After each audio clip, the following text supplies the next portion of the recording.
Vamos a dar comienzo en esta tarde con la lectura del Salmo 100, que dice: Cantad alegres a Dios, habitantes de toda la tierra.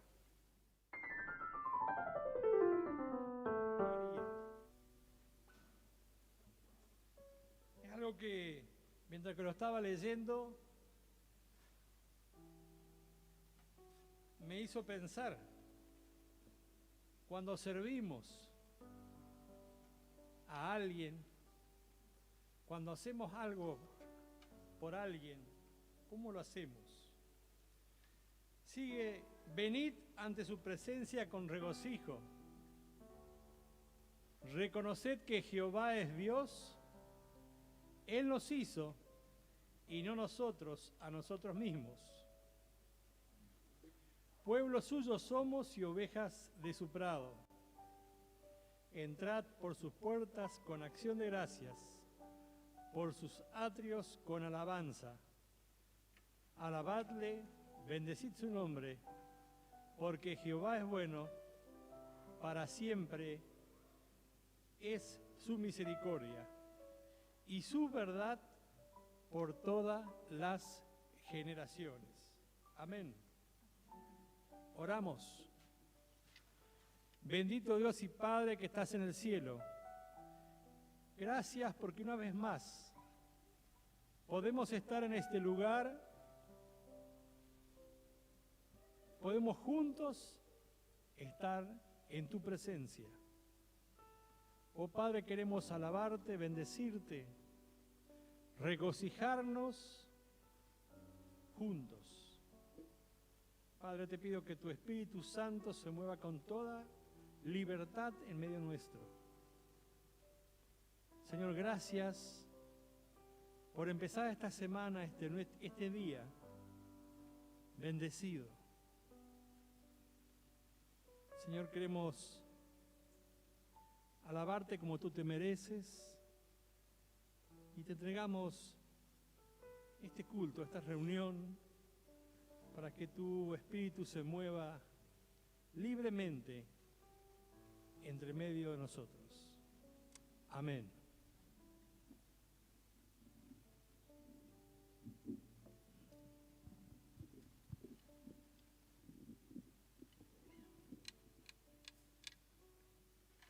Los invito a ponerse en pie. ¿Cuántos tienen manos? A ver, las manos. A ver, vamos. Eso. Vamos a enseñar una canción que dice: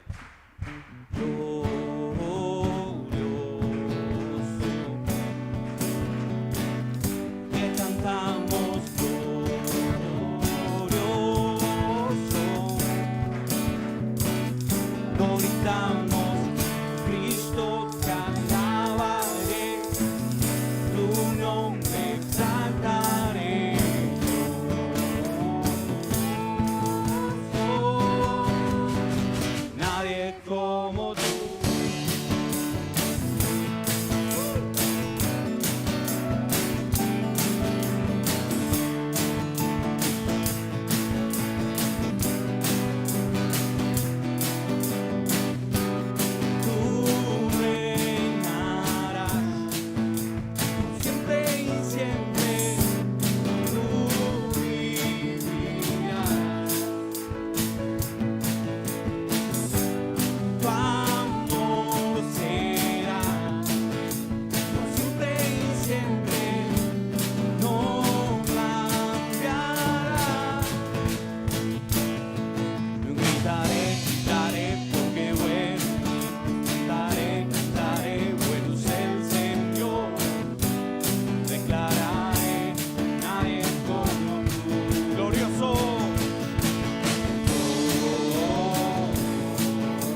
alabaré, tu nombre exaltaré.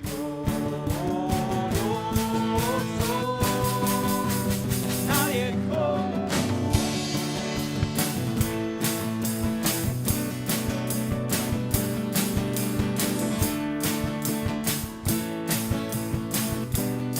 una vez decimos glorioso,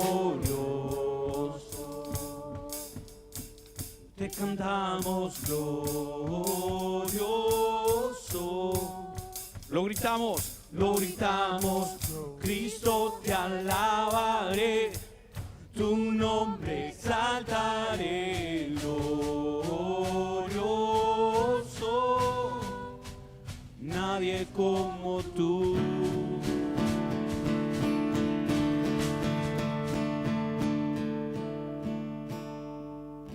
No hay nadie como tú, Jesús. No hay nadie como tú, Jesús. Adoramos tu nombre en esta tarde. Nos rendimos delante de ti, Jesús. Y en estos tiempos tan difíciles, Señor, la gente, el mundo, busca la manera de llenarse y de buscar solución al temor, a la duda, a la incertidumbre. Pero nosotros confiamos en ti, Jesús. Nos acercamos a ti y te buscamos, Jesús. Te necesitamos, Señor. Declaramos nuestra necesidad de ti, Jesús. Ahora, Jesús, escucha nuestra oración, Señor. Te necesitamos, Jesús.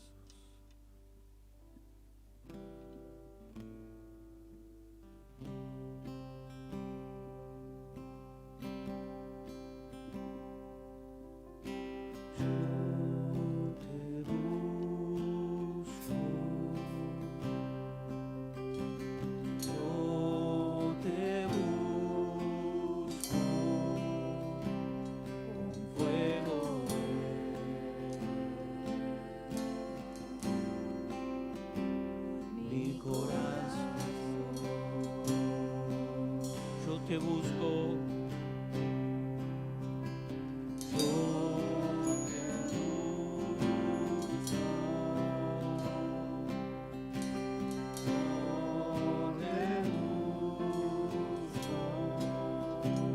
recibe en mí, adoración. Yo te busco.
Yo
Levanta tus manos y decirle: Jesús,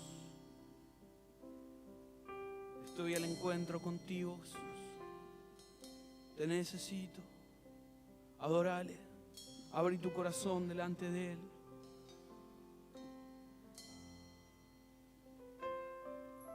Te necesito, Jesús.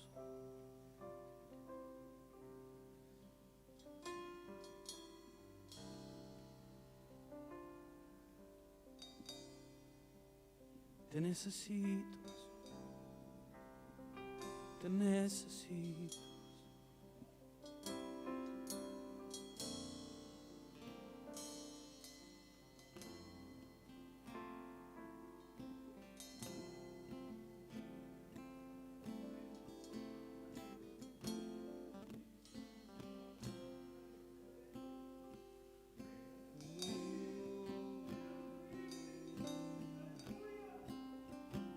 Cantamos.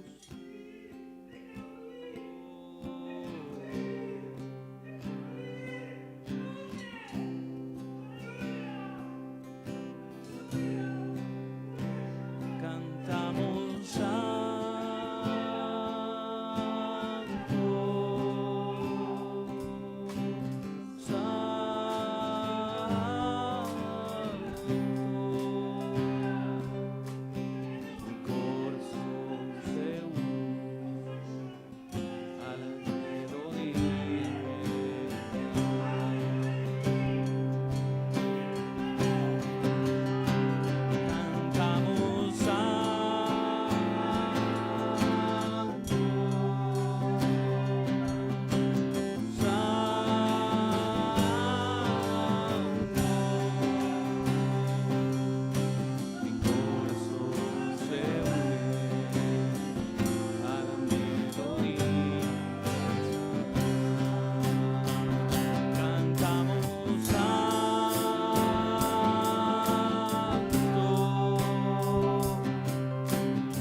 dulce es estar en tu presencia,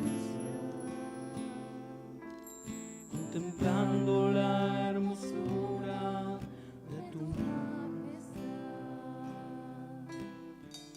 y reconociendo que tú eres Señor, todopoderoso y el gran yo soy. Qué dulce es estar en tu presencia. Dulce es estar en tu presencia, contemplando la hermosura de tu majestad y reconociendo que tú eres Señor, todopoderoso y el gran yo soy.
Santo,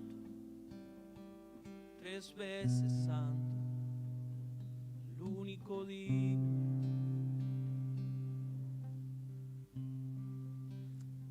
Aquel que me amó con amor eterno, prolongó su misericordia sobre mí. Levanta un cántico, levantamos adoración a ti. Solo a ti, Jesús, solo a ti,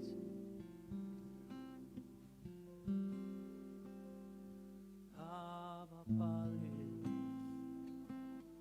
Abba Padre, estar contigo.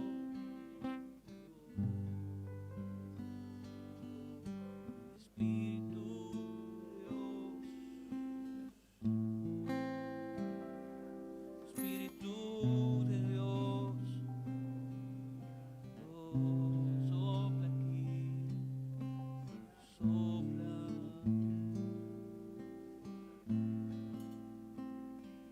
sobre mí.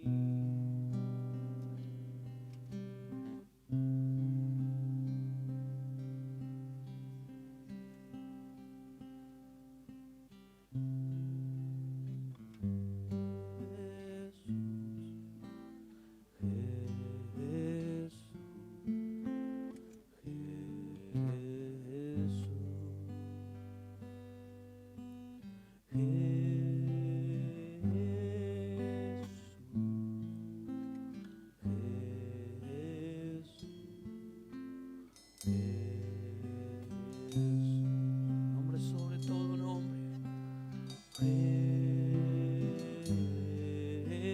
Jesús, Jesús,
Amén. Aleluya. Decimos amén a la presencia del Señor en este lugar, la presencia de Cristo, la presencia del Espíritu Santo, ministrándonos a cada uno, ministrándonos conforme a la gracia del Espíritu, ministrando entre nosotros su presencia. Gracias, Señor, gracias. Tu nombre, Señor, en tu nombre. Ministramos, Señor, en tu nombre. Abrimos las Escrituras en tu nombre, para que sea tu presencia, tu Espíritu, el que nos hable, Señor, el que nos ministre. Necesitamos de ti, Señor.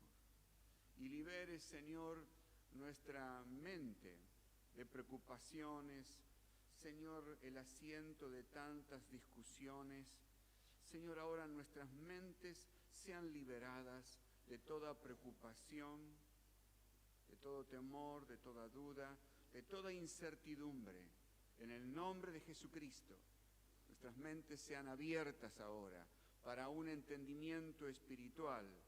En el nombre de Jesucristo, sean abiertos nuestros ojos espirituales para poder leer la palabra, para contemplar lo que tú tienes en días como estos para cada uno de nosotros. Señor, tú reveles, tú ministres, Señor, tú guíes, tú hables. Señor, necesitamos de ti, de tu presencia, de tu fe en estos días. Señor, revocamos todo mal, toda maldición. Desactivamos en el nombre de Jesucristo todo mal declarado sobre nuestras vidas, sobre esta ciudad, sobre este país, sobre esta nación, Señor. Todo mal, toda maldición, revocamos en el nombre de Jesucristo toda maldición, Señor, y todo este mal, Señor, en el nombre de Jesús. Tú lo trataste en la cruz, Señor, tú lo trataste, tú llevaste todas nuestras enfermedades, todas nuestras dolencias, y por tus llagas fuimos nosotros curados. Señor, tú lo llevaste, Señor, esto estaba impreso en la cruz de Cristo, aleluya, y tú lo trataste para hacernos libres, para salvarnos de este presente siglo, de las circunstancias que abrazan este tiempo, en el nombre de Jesús, para salvar, para liberar, en el nombre de Jesús, para liberar, para sanar, para restaurar, para edificar, para sostener firmemente el carácter de la iglesia en estos días. Tú sostienes, Señor, con la palabra de tu poder, tú nos sostienes. Gracias, Padre. En el nombre de Jesús. Amén. Amén. Estamos hablando del Cordero y la cruz, hablamos el domingo pasado, y la importancia de ubicarnos en ese contexto y lo que significa la cruz para la vida de fe, para desarrollar la vida de fe, la vida en Jesús. Necesitamos tener un plano correcto de la situación de Cristo en la cruz y cómo ese hecho de Cristo transforma la vida de la humanidad. Cristo vino para transformar la vida de la humanidad, no solo de aquella época, sino de todos los tiempos hasta que Él vuelva. El significado, el hecho de Cristo en favor nuestro significa que Él vino para revocar todo mal que había sobre la humanidad, para deshacer las obras del diablo, para destruir el cuerpo del pecado y para vestirnos, para revestirnos de Cristo. Es importante saber que en la cruz Cristo no solamente trató todos los males de la humanidad, todos y bien detallados en la cruz, sino todo lo que Él proveyó para vivir una vida de fe bien fundada. Una vida de fe bien fundada está establecida sobre la obra de Cristo en la cruz. Ahí debemos fundar, ahí está la obra perfecta, la obra consumada, la obra completada. Jesús le dijo al Padre: Padre, consumado es, he completado la obra que tú me encomendaste. Entonces ahí tenemos un primer plano. El segundo plano que vamos a enfocar hoy es el Cordero y el trono. El Cordero sentado en el trono, Cristo sentado a la diestra de Dios Padre. Y dice el Salmo 24, iba a decir parafrasear, pero en realidad lo que voy a decir es, justamente parafrasear es decir lo que el escritor ya dijo en mis propios términos, pero lo que voy a tratar de expresar es cómo imaginarnos, ya no parafrasear, sino que este pasaje nos ayude a imaginar la entrada de Cristo allí cuando llega a la presencia del Padre. Permítanme utilizar este pasaje como escenario, como introducción a nuestra charla en este día, y dice así el Salmo 24, dice: alzad, oh puertas, Salmo 24, 7, alzad, oh puertas, vuestras cabezas, y alzaos vosotras puertas eternas, y entrará el Rey de gloria. ¿Quién es este Rey de gloria? Jehová el fuerte y valiente, Jehová el poderoso en batalla. Alzad, oh puertas, vuestras cabezas, y alzaos vosotras puertas eternas, y entrará el Rey de gloria. ¿Quién es este Rey de gloria? Jehová de los ejércitos es el Rey de la gloria. Alzad, oh puertas, vuestras cabezas. Vean quién ingresa, quién llega nuevamente al trono de la gracia para interceder por nosotros. Levanten, oh puertas, vuestras cabezas, y alzaos vosotras puertas eternas. La entrada triunfal de Jesucristo. Este pasaje justamente nos ubica en el contexto del triunfo, cuando podríamos visualizar en el Antiguo Testamento, cuando David vence a Goliat, cuando David recupera Jerusalén, esa entrada triunfal. Por eso digo, permítanme utilizar este pasaje para enfocar al Cristo resucitado, entrando al trono, sentándose a la diestra del Padre. Aleluya. Qué imagen, ¿no? Qué imagen maravillosa. El primer aspecto que vamos a tratar es esto, su entrada triunfal. Y enfocamos el Salmo 24. La segunda cosa que vamos a hablar es: siéntate a mi diestra. Cuando Cristo entró allí al trono, es recibido en gloria y con gloria. Pero miren lo que dice Hebreos capítulo 10, versículo 12 al 11. Pero Cristo, habiendo ofrecido una vez para siempre un solo sacrificio por los pecados, se ha sentado a la diestra de Dios. Se ha sentado a la diestra de Dios. De ahí en adelante, esperando hasta que sus enemigos sean puestos por estrado de sus pies, porque con una sola ofrenda hizo perfectos para siempre a los santificados. ¡Qué escena! ¡Qué escena! La entrada triunfal, y el Padre le dijo: siéntate a mi diestra hasta que ponga a tus enemigos por estrado de tus pies. Con una sola ofrenda hizo perfecto para siempre a los santificados. Jesús no llegaba al trono, a la presencia del Padre, a la gloria que él tuvo con su Padre. Regresaba al trono de la gracia no con las manos vacías, sino regresaba para mostrarle al Padre los hechos de su obra, para mostrarle al Padre los efectos, las realidades de esa obra, sus manos, su costado, su vida, su sangre preciosa.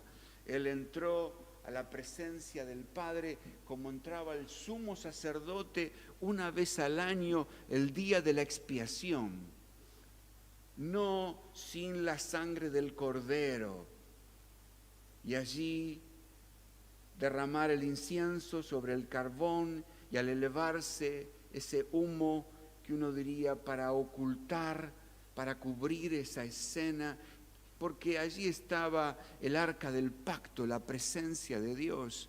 ¿Quién podría estar en esa presencia sin perecer? y sin que esos ojos a veces queriendo ver lo que ocurría en ese seno, en esa intimidad, donde solo el sumo sacerdote podía entrar una vez al año. Él entraba con la sangre del cordero y allí no derramaba la sangre sobre el propiciatorio 7 veces y luego sobre su costado una vez, para purificar el templo y todo lo que había allí, y para purificar en primer lugar la vida del sumo sacerdote y de la familia sacerdotal, y en una segunda ocasión por la salud del pueblo, por los pecados del pueblo. Esto obviamente tenía también como parte de la escena confesar los pecados sobre ese animal. Uno iba a ser sacrificado y el otro iba a ser enviado al desierto. Esto era la obra de la expiación que una vez al año llevaba a cabo el sumo sacerdote. Esa obra, ustedes se imaginan que eso era figura, porque Moisés llevó a cabo con los detalles que Dios le había dado, cómo debía ser ese tabernáculo. Pero luego Cristo entra, pero no en ese santuario hecho por las manos de los hombres, sino que Él ingresa en la misma presencia de Dios y entra ofreciendo. Él era el sumo sacerdote que ofrece el sacrificio, y el sacrificio era su propia vida, era su vida por todos los hombres, y era su sangre, y Él se hizo pecado. Él se hizo pecado, no solamente fue la ofrenda por el pecado, Él se hizo pecado, Él se ofrendó a sí mismo por amor a nosotros. Entonces Él entra a la presencia del Padre con el sacrificio realizado, consumado, completado, perfecto, habiendo tratado todos los aspectos del hombre y produciendo en esa sustitución el intercambio, justicia de Dios. Justicia de Dios significa que no solo Él perdonó nuestros pecados y nos declaró justos, sino que nos fue imputado a nosotros esa relación perfecta que el Hijo tenía con el Padre, como si nunca hubiésemos pecado. Es tremendo lo que Cristo produjo por nosotros, el intercambio. La cruz fue un intercambio. Allí vos y yo fuimos sustituidos por Él. Él fue el Cordero inmolado que sustituyó a toda la humanidad de todos los tiempos, y con una sola ofrenda hizo perfecto a los santificados, que somos nosotros. Imagínense Jesús entrando al cielo, el Cordero de Dios, el Cordero inmolado, el que fue crucificado, sacrificado por todos nosotros, entra a la presencia del Padre, con sus marcas, con la obra consumada, y el Padre lo recibe y le dice: Hijo, siéntate a mi diestra. Por eso digo, el sentarse a su diestra es porque Cristo había cumplido la labor, había definido la escena y la eternidad del hombre. Amén. Se sentó a la diestra del Padre hasta que sus enemigos sean puestos por estrados de sus pies, porque con una sola ofrenda hizo perfecto a los santificados. Esta obra es en favor nuestro, por eso es importante que vos y yo podamos hoy tomar esta verdad y proclamarla y creerla. Vamos a proclamar juntos: porque con una sola ofrenda hizo perfectos para siempre a los santificados. Vamos de nuevo. Porque con una sola ofrenda hizo perfecto para siempre a los santificados. ¡Aleluya! Hizo perfectos, completos, acabados. Amén. La tercera cosa que vamos a ver acerca del Cordero, Cristo sentado a la diestra de Dios Padre, es su exaltación. Filipenses capítulo 2, versículo 9 al 11, Pablo describe de una forma maravillosa, esto tiene revelación, esto tiene carácter de tercer cielo. Él dice, por lo cual Dios también lo exaltó hasta lo sumo y le dio un nombre que es sobre todo nombre. Vamos de nuevo con esto. Por lo cual Dios también lo exaltó hasta lo sumo y le dio un nombre que es sobre todo nombre. Su exaltación, el Padre lo recibió y lo exaltó hasta lo sumo. Y dice Efesios 1:21, sobre todo principado y autoridad y poder y señorío y sobre todo nombre que se nombra, no solo en este siglo, sino también en el venidero. Y lo dio por cabeza sobre todas las cosas a la iglesia, la cual es su cuerpo, la plenitud de aquel que todo lo llena en todo.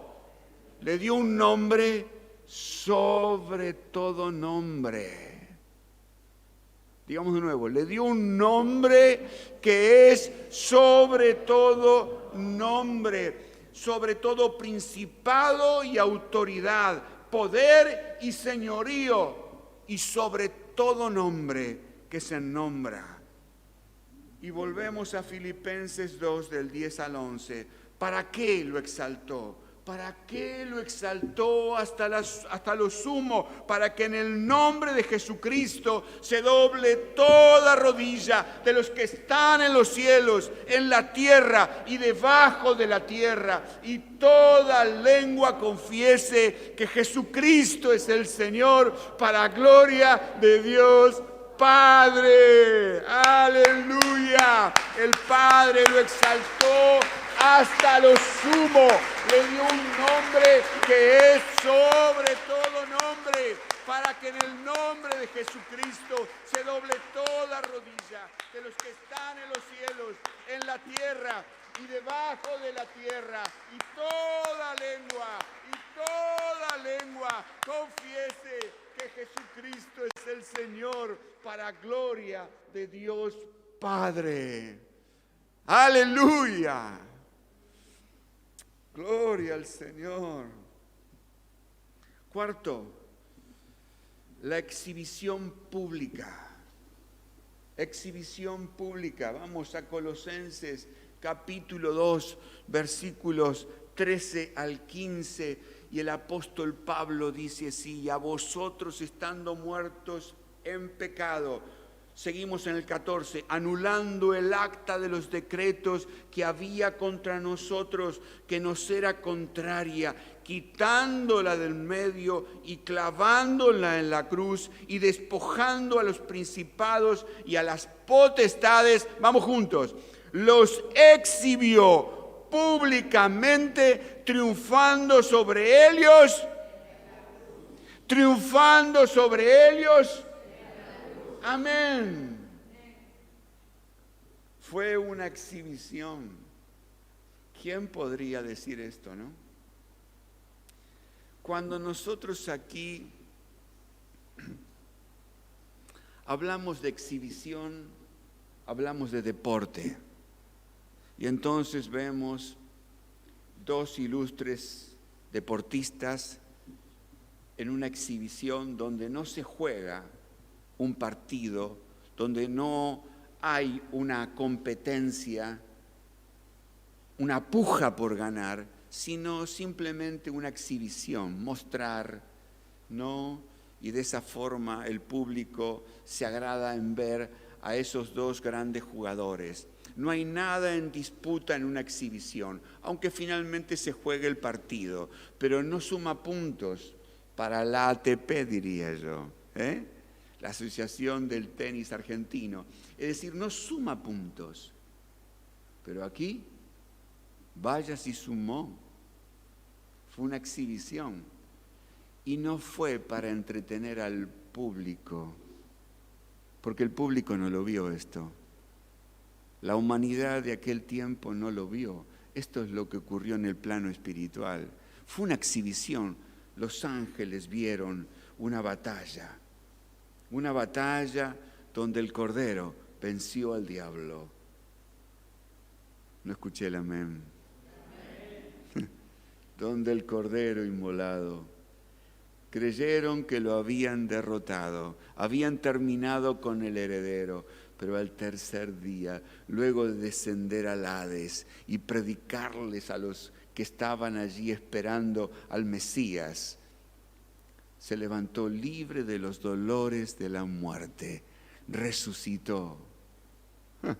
Consumado es,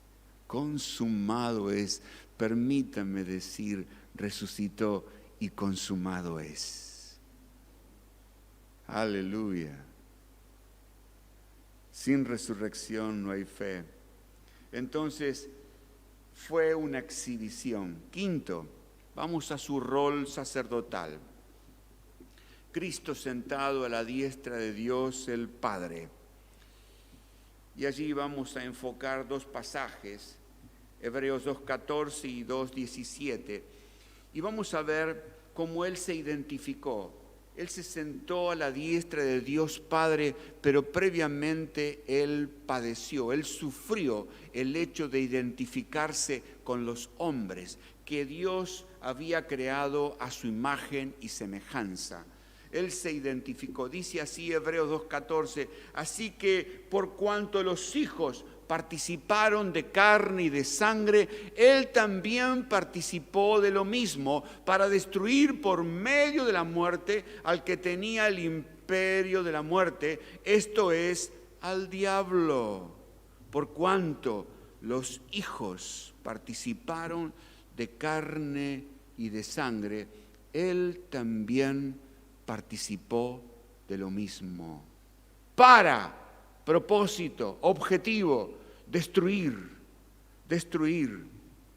para destruir por medio de la muerte al que tenía el imperio de la muerte. Fíjense qué manera de tratar con la muerte.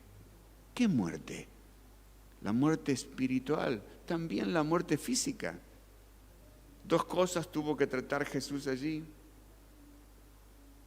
Pero el día que el hombre pecare morirá, había dicho el Señor, para destruir por medio de la muerte al que tenía el imperio de la muerte. Darle final a un tiempo, a un ciclo, darle final a la ley del pecado y de la muerte. La cruz de Cristo fue el final de la ley del pecado y de la muerte. Cuando digo la ley del pecado, era la ley que Dios le dio al pueblo de Israel, que era buena, que era santa. Pero ¿qué pasa?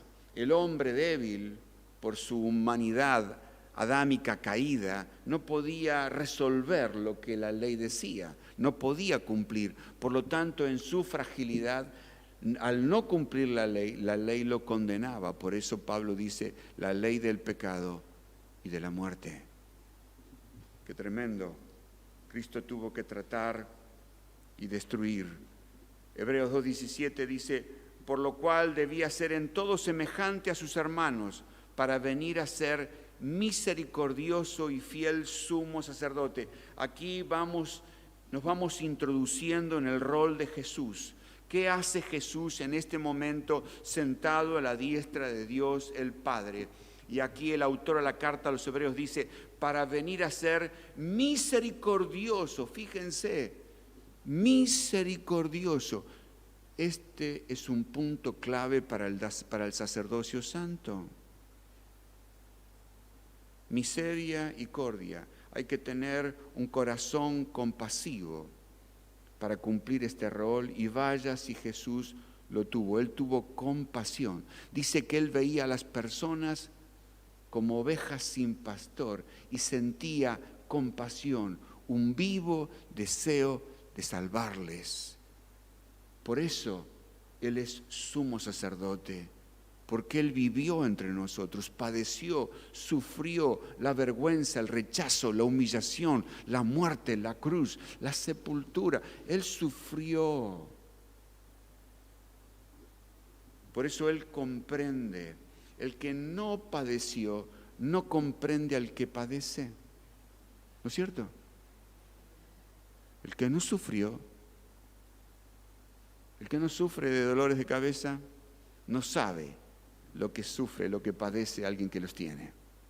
¿No es así? Pero Jesús sí lo supo, porque Él tomó tu lugar y el mío. Y Él supo. Entonces cuando Él me ve a mí, me dice: Tony, sí, yo te comprendo. Yo viví, yo padecí, yo sufrí. Esto mismo te lo dice a vos. Yo les comprendo, sé lo que les pasa, entiendo la debilidad que ustedes tienen, los padecimientos, la ansiedad que tienen, la preocupación. Entiendo la debilidad. Yo sufrí esa misma debilidad cuando estuve en ese cuerpo. Me diste un cuerpo, dijo el Señor. Sacrificios y ofrenda no quisiste. Él le dio un cuerpo para hacer su voluntad. Jesús vino para hacer la voluntad del Padre y padeció como uno de nosotros. Pues en cuanto Él mismo padeció siendo tentado, es poderoso para socorrer a los que son tentados. Viste que a veces nosotros, permítanme que haga un break en esta charla para situarnos un poco nosotros. A veces nosotros somos tentados y decimos: bueno, pero es difícil resistir la tentación, del carácter que sea, de mirar algo que no tenés que ver, de comer algo que no tenés que comer, etcétera, lo que sea. Pero dice que Jesús fue tentado en todo. ¿Ustedes se acuerdan? Jesús en el desierto, 40 días sin comer, el diablo dijo: si eres el Hijo de Dios, transforma la piedra en pan. Y Jesús le dijo: escrito está, no solo de pan el hombre vivirá. ¿Te das cuenta? Él vivió, Él fue tentado. Por eso Él tiene condición para socorrerte cuando vos sos tentado. Cuando vos sos tentado, tenés que mirar al que está sentado en el trono y decirle: Señor, vos ya sabés lo que me está pasando. Necesito refuerzos. Necesito refuerzo. Amén. Si estás pasando algo así, decí conmigo: Señor, envía refuerzos. Necesito de ti. Sé que vos me comprendés, porque vos lo padeciste por mí. Gracias por comprenderme y por asistirme en este momento. Amén. Aleluya. Gloria al Señor. Gloria al Señor. Bendito sea su nombre. Amén. Vamos a la conclusión de este rol. Considerad, dice, considerad, a partir de lo que hemos dicho, considerad al apóstol y sumo sacerdote de nuestra profesión, Cristo Jesús. Considerad al apóstol y sumo sacerdote de nuestra profesión. Consideremos al apóstol y sumo sacerdote de nuestra profesión. ¿Qué profesión? ¿La de arquitecto? ¿La de ingeniero? ¿La de abogado? No. De la profesión, de la confesión, de decir lo mismo que Él es y hizo por todos nosotros según la Escritura. Vamos a ver cuatro cosas acerca del apóstol y sumo sacerdote. Estamos hablando de Jesucristo. Estamos enfocando lo que Cristo está haciendo a la diestra del Padre. Él está sentado. ¿Qué hace allí? ¿Vos crees que Él se aburre esperando que se completen los tiempos para volver? No se aburre. Él es sumo sacerdote según el orden de Melquisedec e intercede. Él está intercediendo por nosotros ahora, en este preciso momento, y en todo momento. Pero vos tenés que saber que Él es el sumo sacerdote, apóstol y sumo sacerdote de nuestra profesión, que depende de tu confesión cotidiana, y no me refiero a tus pecados, sino al hecho de Cristo, a lo que Él hizo por vos y por mí, para que Él pueda trabajar todos los días delante del Padre con esa confesión. Dijimos que confesar es decir lo mismo que la Escritura dice que Cristo hizo por nosotros. Y también confesamos pecados y confesamos otras cosas. Vamos a estas 4 cosas.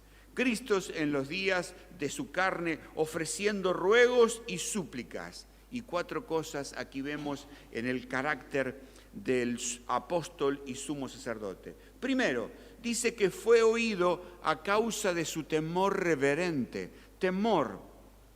Ustedes saben que temor es apartarse de lo malo. Temor reverente, ese temor no que comprende ese reconocimiento acerca de lo que Dios es. Como sumo sacerdote, Él fue oído, dice. Cristo en los días de su carne, ofreciendo ruegos y súplicas, fue oído a causa de su temor. No nos olvidemos que Cristo terminó con ese orden sacerdotal de la tribu de Leví. Ahora hay un nuevo orden según el orden de Melquisedec. Melquisedec era la figura de Cristo en el Antiguo Testamento. Ahora todos somos sacerdotes y por lo tanto tenemos que considerar esto. Segundo, dice, por lo que padeció aprendió la obediencia. Uno tiene que ver acá ciertas realidades que conforman el sacerdocio santo. Dice que por lo que padeció, diríamos, utilizando otro término, por lo que sufrió Jesús.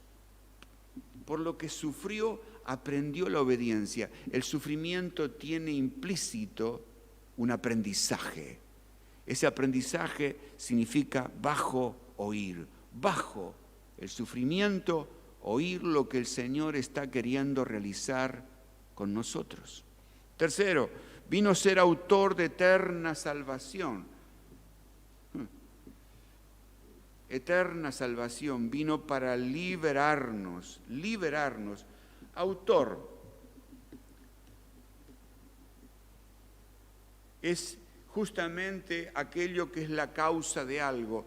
Cristo es la causa de esta eterna salvación. Él es la causa. Él es nuestra misma salvación. Y eterna salvación tiene que ver con liberación espiritual y eterna concedida inmediatamente por Dios a aquellos que aceptan sus condiciones de arrepentimiento y fe en el Señor, en quien únicamente se puede obtener en base a la confesión del señorío de Cristo. Él es autor, Él es la causa de esta salvación, de esta liberación eterna, de esta preservación de vida, pero para ello tenemos que saber que para acceder a esta obra es importante el arrepentimiento y la fe en Él y reconocerlo como Señor. Cuarto, fue declarado por Dios sumo sacerdote según el orden de Melquisedec, según el príncipe de los sacerdotes.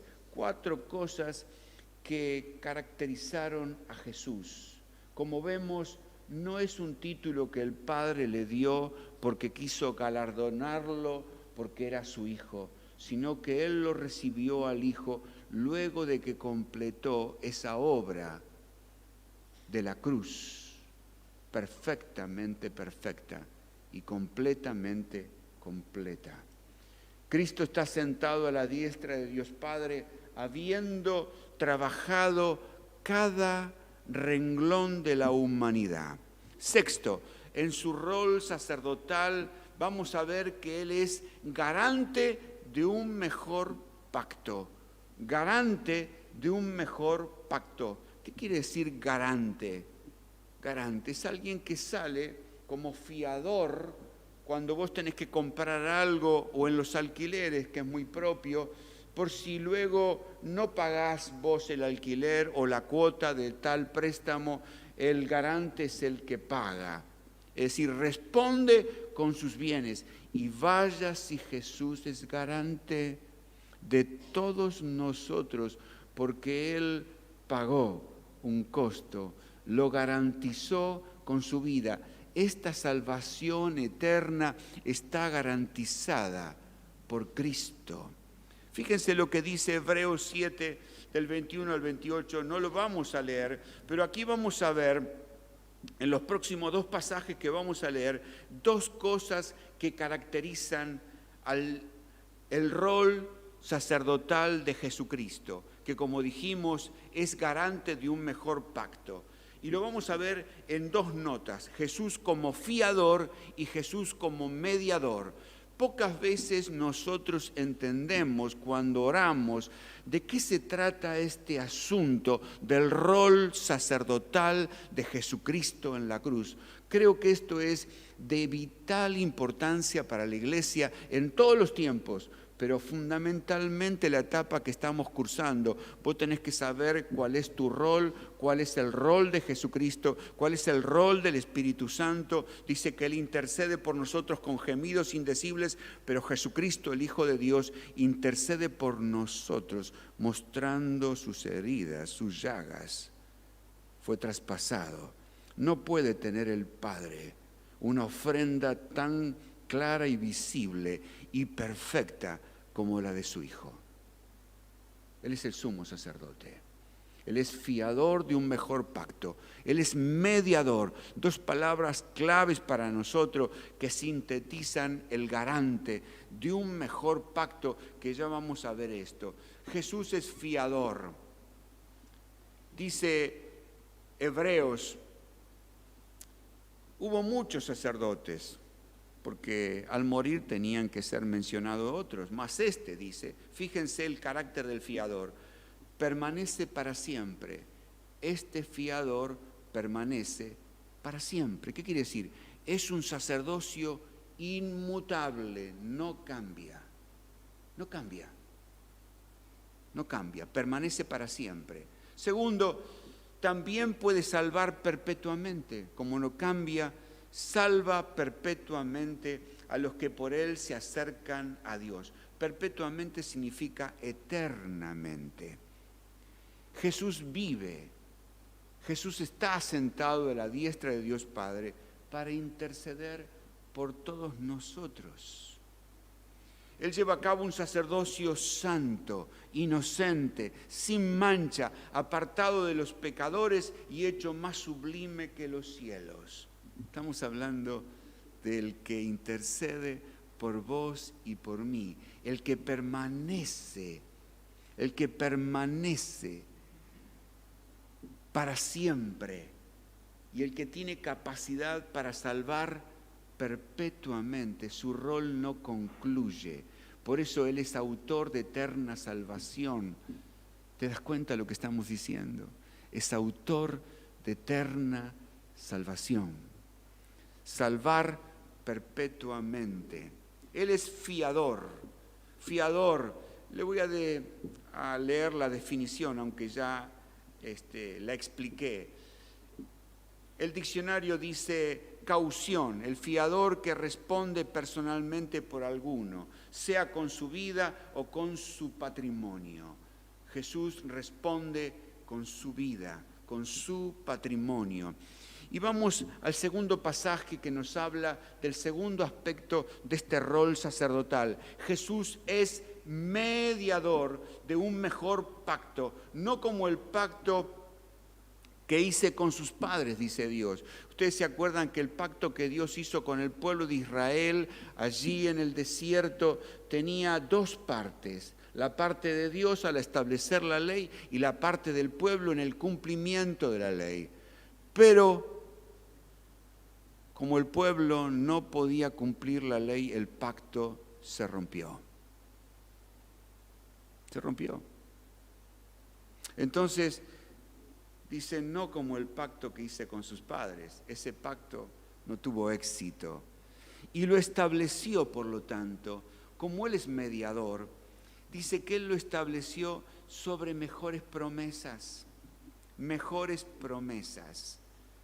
¿Y cuáles son esas mejores promesas? Vean este pacto en Hebreos 8, versículos 6 al 13. Allí podemos encontrar sobre qué fundamento está establecido este pacto. Vos tenés que saber esto. Creo que hay una carencia de conocer de qué se trata este rol sacerdotal de Jesucristo y por lo tanto el que nos compete a nosotros como sacerdotes. Hebreos 6. Voy a describir algunas cosas que dice allí. Primero, fíjense el mejor pacto al que hace referencia. Pondré mis leyes en la mente de ellos y sobre su corazón las escribiré. En el antiguo pacto, ¿dónde escribió Dios sus leyes? En las tablas de piedra. En las tablas de piedra.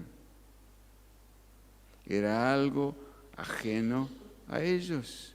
Pero en este caso, dice, pondré mis leyes en tu mente y las escribiré en tu corazón. ¿Qué más? Seré a ellos por Dios y ellos me serán a mí por pueblo. ¿Te das cuenta? Y ninguno enseñará a su prójimo, porque todos conocerán. Antes estaban los judíos que conocían la ley y luego el resto que no sabía nada.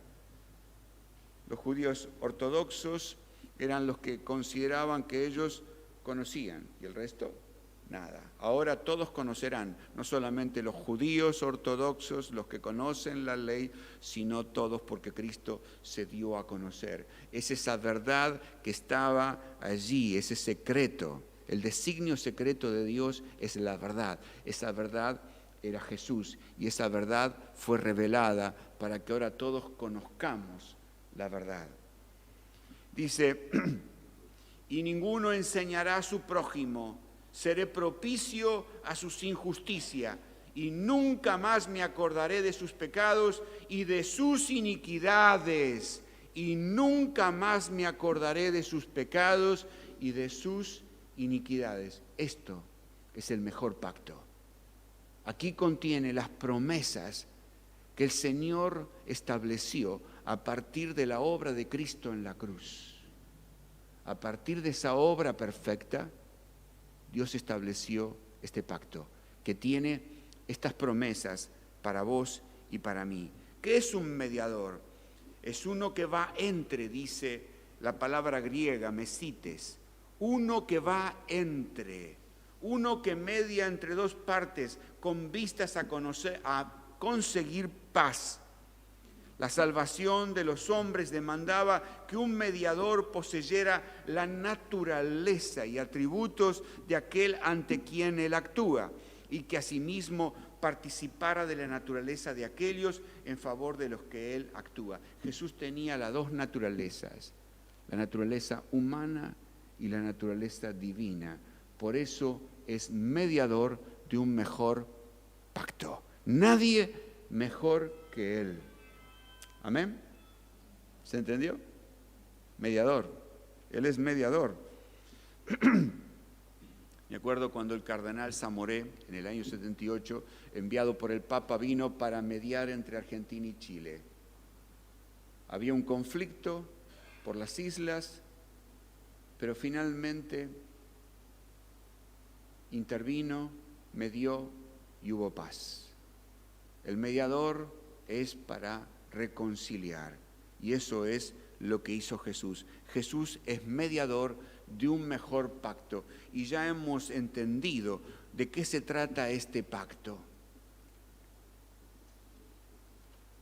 Séptimo, un camino nuevo y vivo. Nuevo y vivo. Así que hermanos, Hebreos 10 versículo 18 al 24. Así que, hermanos, teniendo libertad para entrar en el lugar santísimo por la sangre de Jesucristo, por un camino nuevo y vivo que Él nos abrió. ¿Quién nos abrió este camino? Jesús. Jesús, Él abrió un camino vivo y nuevo. Vivo y nuevo. Cuando dice nuevo, ustedes saben que hay dos términos para nuevo. En el griego, neos quiere decir nuevo porque es algo reciente, pero tiene las mismas características que el anterior, como el pan. Tiene los mismos ingredientes, pero es nuevo porque cada mañana sale el pan calentito del horno. Pero hay otra palabra para nuevo que es kainos, y quiere decir que es nuevo pero diferente. Este pacto es nuevo porque es diferente. Tiene mejores promesas. Dice, por un camino nuevo y vivo que Él nos abrió a través del velo. Esto es su carne fue el velo. Él pagó, el velo fue construido por el pecado del hombre.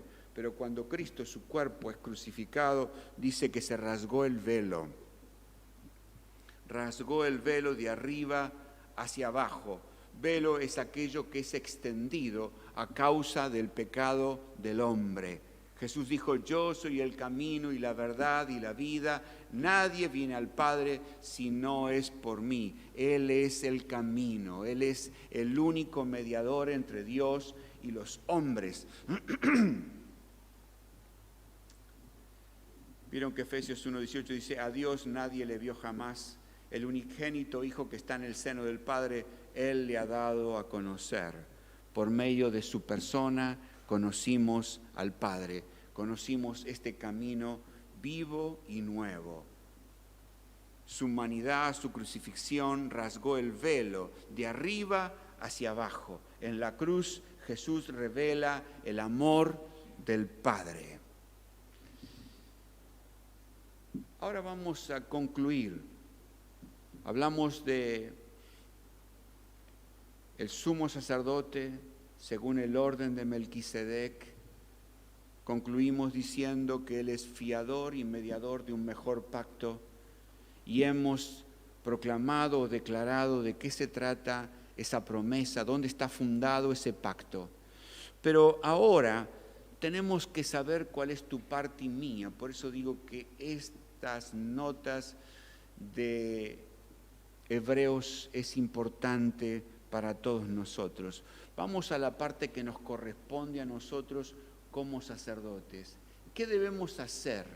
¿Cuál es nuestra responsabilidad? Dos cosas, dice el autor a la carta a los Hebreos. Primero, acerquémonos. Y segunda cosa, mantengamos firme. Grabate estas dos cosas, acerquémonos y segundo, mantengamos firme. Veamos de qué se trata esto de acercarnos. Dice, acerquémonos con corazón sincero. Es así como tenemos que acercarnos al trono de la gracia. Primer punto. Segundo, en plena certidumbre de fe.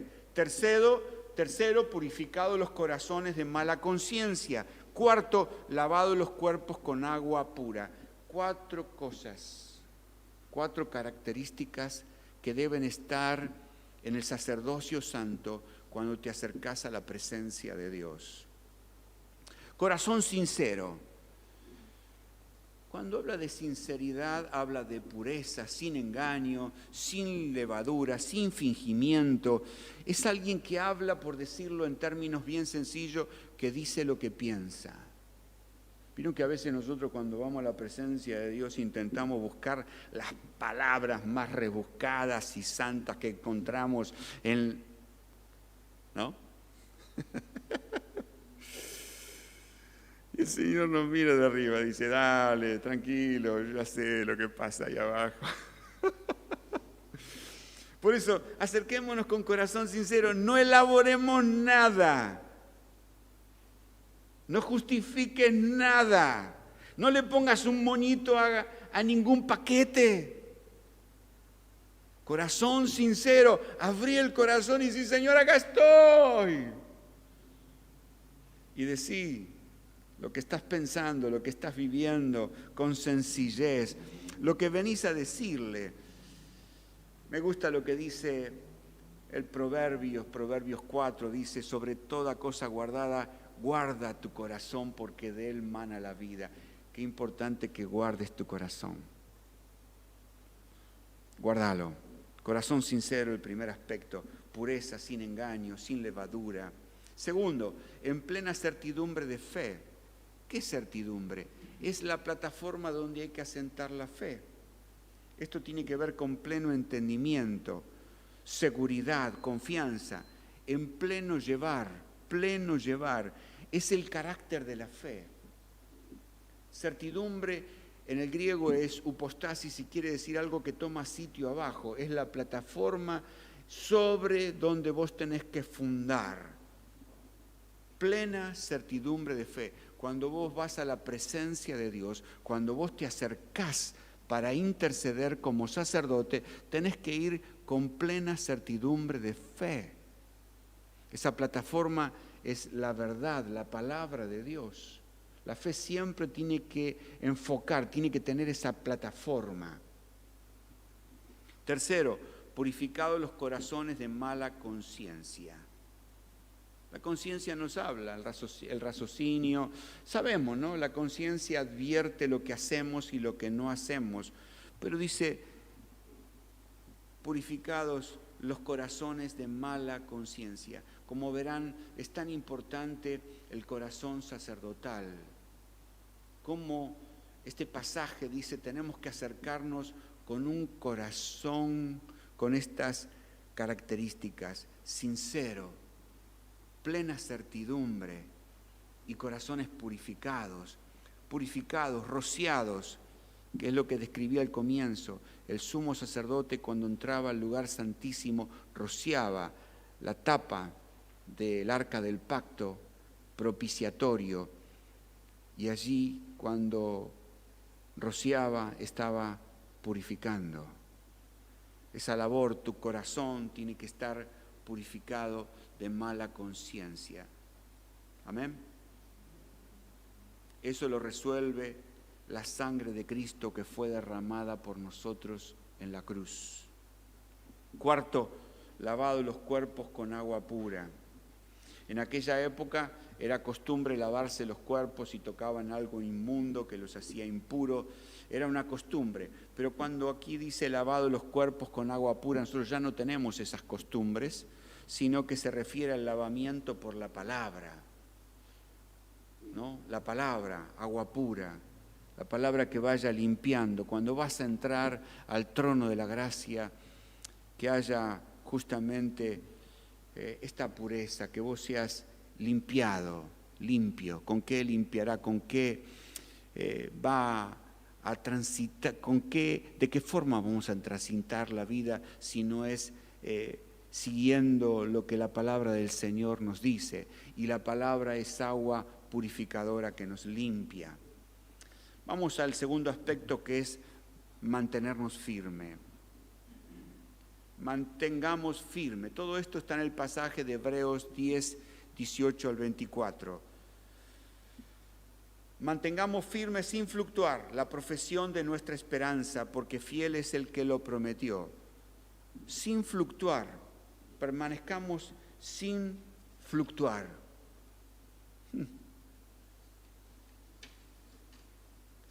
Fluctuar, sin ser sacudido por las olas. Es una conducta incierta, turbada de la mente, influenciada y agitada por una y otra falsa enseñanza a veces y por la inmadurez que carece de firmeza. Fluctuar. Tenemos que tener cuidado, mantener sin fluctuar esta labor. Mantengamos firmes sin fluctuar. Seamos constantes. Tengamos cuidado cuando somos sacudidos por las circunstancias de la vida. ¿Cómo vos te presentás ante la presencia del Señor. Porque la palabra dice, mantengamos firmes sin fluctuar. ¿Vieron cuando la barca ante la tempestad comienza a agitarse, a moverse en medio de esas aguas? Hay que mantener firme, sin fluctuar. No hay que abandonar la barca, no hay que dejarse llevar por el mal tiempo, por las circunstancias de la vida, por esas perturbaciones que vienen a la mente, y también hay que tener cuidado con esas influencias que vienen para quitarnos del eje de acerca de lo que es la verdad de Dios. No solamente circunstancias, sino que nos corren del eje de la verdad revelada que es Cristo. Es decir, no te dobles, aferrate firmemente al Señor. Y cuando habla de profesión, obviamente tenemos que profesar conocer a Dios cuando vamos a confesar esto. Y confesión significa que decir lo mismo que lo hemos conocido, le conocemos a Él, y por lo tanto esta profesión tiene que ver con confesar.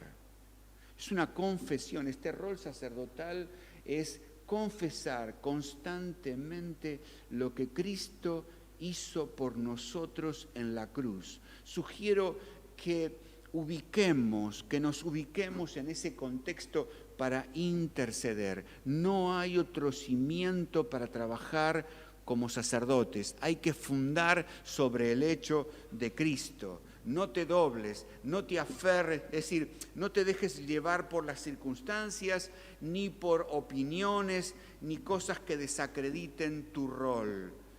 Confesá lo que ya la Escritura dijo acerca de lo que Cristo hizo por nosotros. Y dice esperanza.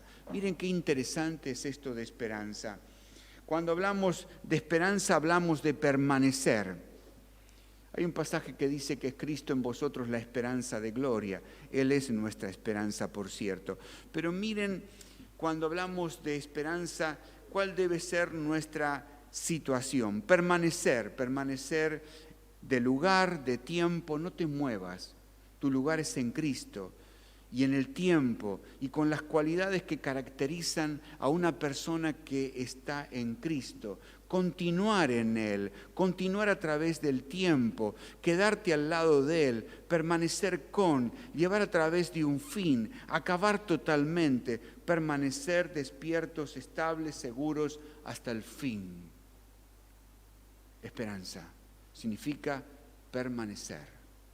No te muevas del lugar que el Señor te dio, y en el tiempo permanece en Él, con las cualidades que deben caracterizarse, y continuar a través del tiempo, quedarte a su lado, permanecer con Él y llevar a través de un fin, es decir, hasta alcanzar el objetivo. Y no te duermas, sé estable, sé seguro, porque fiel es el que lo prometió. ¿Qué significa esto? Que Él es digno de confianza. No dudes de Él y por lo tanto confiemos en Él. Hagamos las cosas de las cuales Él es digno. Amén. Tu rol es... ¿Cuál es tu rol? Dos cosas dijimos. Acercarnos y mantenernos firmes. Hebreos capítulo 10, versículo 18 al 24. Es cierto que dije muchas cosas hoy, pero lo van a tener allí grabado para volverlo a ver. Deténganse un tiempo. No sugiero que lo mires mientras es otra cosa. Es un consejo esto. Tómate el tiempo para verlo dedicado. Dedícate para volver a ver y oír esto. Esto es imprescindible para la vida de la iglesia, para el rol sacerdotal de la iglesia y para comprender cuál es la labor de Cristo hasta que Él venga, hasta que Él se ponga de pie, que va a ser el tema, si Dios quiere, del domingo que viene. Con una sola ofrenda hizo perfecto a los santificados. Amén. Si abandonaste el rol sacerdotal, si fluctuaste, si te dejaste llevar por las circunstancias, es un buen momento para recuperarlo. Pongámonos de pie.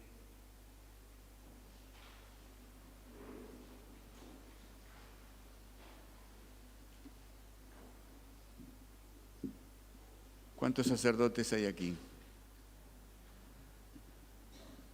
¿Cuántos sacerdotes hay acá? Se fueron algunos, me parece. ¿Abandonaron? Si lo abandonaste, es hora de asumirlo. Podés levantar la mano igual. Si no ejerciste, el Señor sabe cuál es tu realidad. Él no te condena. Pero si no lo hiciste y entendés cuál es tu verdadera identidad, como Él se identifica en la mano. Sí, Señor, aquí estoy. Estoy dispuesto a mantener firme sin fluctuar, a mantenerme firme, digamos juntos, vamos a confesar, a mantenernos firme sin fluctuar, la profesión de nuestra esperanza, porque fiel es el que lo prometió. Y creemos en ti, Señor, a pesar de las circunstancias que nos rodean. Mantenemos firme nuestra profesión de confesar lo que tú hiciste por nosotros en la cruz. En el nombre de Jesucristo. Amén. Amén. Aleluya.